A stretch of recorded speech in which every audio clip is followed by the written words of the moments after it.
बहुत स्वागत है जी सारे विद्यार्थियों का। कनेडा तो फाइलिंग नूं लैके एक वड्डा अपडेट है, एक वड्डी क्लैरिटी है।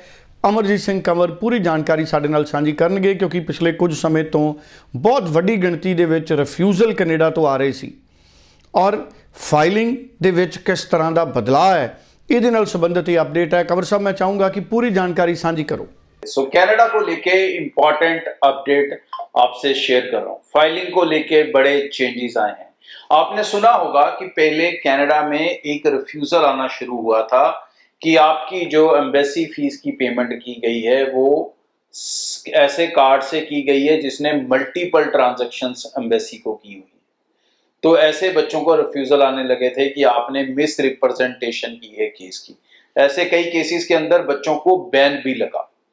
कनाडा के अंदर जब आप एम्बेसी में फाइल लगाते हैं, चाहे टूरिस्ट की चाहे स्टूडेंट की, आप कई बार एजेंट को एम्बेसी फीस कैश में दे देते हैं। एजेंट अपने कार्ड से वो पेमेंट करता है और वो कार्ड अगर ज़्यादा यूज हुआ पड़ा है एम्बेसी के अंदर, मल्टीपल टाइम कई बच्चों की फीसें गई हुई हैं, तो बहुत सारे बच्चों को, लोगों को प्रॉब्लम आने लगी और उनको रिफ्यूजल आने लगे।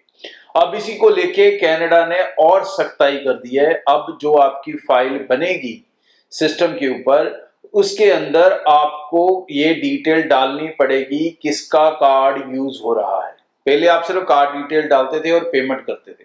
अब वहां पर एक फॉर्म लगा दिया गया है कि ये कार्ड किसका है जिससे आप पेमेंट कर रहे हो, उसका नाम क्या है, उसका एड्रेस क्या है, उसके अदर थोड़ी बहुत डिटेल्स और भी मांगी जा रही हैं। तो ये जो चीज है मतलब और ज्यादा टफ कर दी गई है। तो एक चीज समझ लो, जितने भी बच्चे कनाडा के लिए अपनी एप्लीकेशंस लगा रहे हैं वो मेक श्योर करें कि कनाडा की जब भी आप एम्बेसी वीएफएस की फीसिस पे करो वो सिर्फ और सिर्फ अपने कार्ड से पे करो। और अगर आपको किसी कारण किसी और का कार्ड यूज करना पड़ता है क्योंकि आपका चल नहीं रहा या किसी भी और वजह से, तो ऐसा कार्ड ही हो जिसने पहले पेमेंट ना की हो ज्यादा बेहतर है, या की भी हो तो एक आधी की हो। एजेंट का कार्ड बिल्कुल यूज ना करें।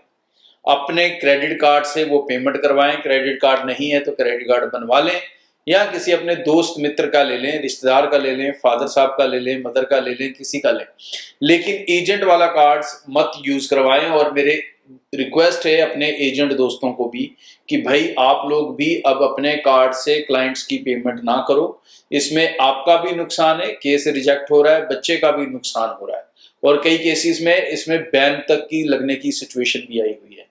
So do not do this, ये बिल्कुल भी ना करें और बच्चा अपनी कार्ड से ही पेमेंट करे तो ही आप अपने सिस्टम के हिसाब से चल सकते हो। कनाडा वीजा देने में कोई प्रॉब्लम नहीं कर रहा, लेकिन वो गलत प्रैक्टिसेस को बिल्कुल प्रमोट नहीं कर रहा। गलत प्रैक्टिस के अंदर ये भी एक चीज है, जो मल्टीपल टाइम कार्ड यूज हुआ लेकिन आपकी फाइल के अंदर लिखा है कि आपका कोई एजेंट ही नहीं है, आपने फाइल खुद बनाई है, लेकिन आप पेमेंट ऐसे कार्ड से कर रहे हो जिसने बहुत सारी पेमेंट्स एम्बेसी में की हैं, तो डेफिनेटली ऐसी चीज आपके लिए एक मुसीबत बन सकती है। तो इससे अपने आप को बचा के रखें, अवॉइड करके रखें।